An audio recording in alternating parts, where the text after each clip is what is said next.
जब से हमास ने इजरायली बंधकों की रिहाई पर रोक का ऐलान किया है, तब से पूरे मिडिल ईस्ट में इस बात को लेकर चिंता बढ़ गई है कि कहीं हमास के इस फैसले से ये युद्ध विराम समझौता टूट न जाए।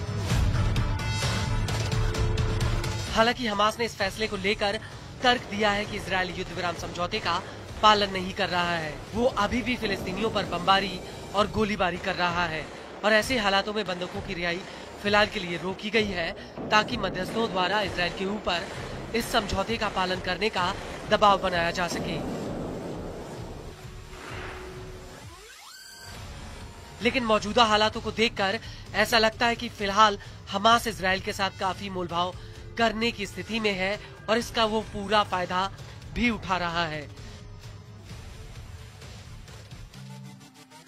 हमास चाहता है कि युद्ध के बाद गाजा के ऊपर हमास की सरकार बने और यही वजह है कि जब 19 जनवरी 2025 को ये समझौता लागू हुआ तो उसके बाद से लेकर अब तक हमास ने एक भी गोली आईडीएफ पर नहीं चलाई।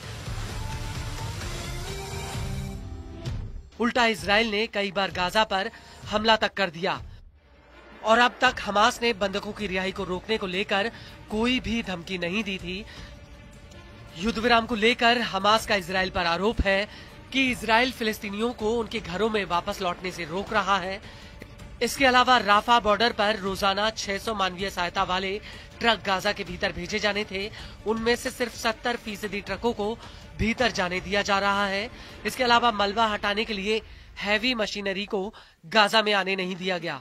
साथ ही आसमान से आईडीएफ फिलिस्तीनियों पर लगातार बमबारी कर रही है।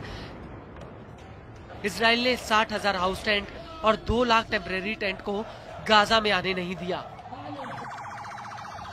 इसके अलावा इजरायल ने दोहा में हमास से बातचीत के लिए जो टीम भेजी थी उसमें काफी निचले लेवल के अधिकारी शामिल थे,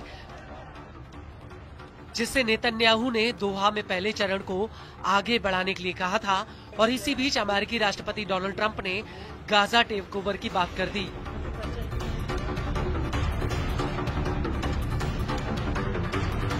इसके अलावा नेतन्याहू अपने सहयोगियों को एक साथ रखने में कामयाब हुए हैं, जिन्होंने सरकार को चेतावनी दी थी कि अगर नेतन्याहू दूसरे चरण के समझौते को मंजूरी देते हैं तो वो सरकार गिरा देंगे।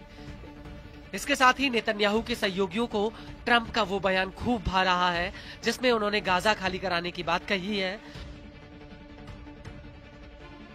वहीं ट्रंप के इस बयान के खिलाफ सऊदी अरब से लेकर जॉर्डन, मिस्र ने भी मोर्चा खोल दिया है। ये सभी देश गाजा खाली कराने के खिलाफ एकजुट हो गए हैं। सऊदी ने साफ कह दिया कि वो इजरायल से दोस्ती तब तक नहीं करेगा जब तक कि एक अलग फिलिस्तीन नहीं बन जाता। और यही वजह है कि हमास को अचानक से पश्चिम एशिया में माहौल अपने पक्ष में बनता हुआ दिख रहा है और इसी वजह से उसने इजरायल के ऊपर दबाव डालने के लिए बंधकों की रिहाई को रोकने का फैसला किया है।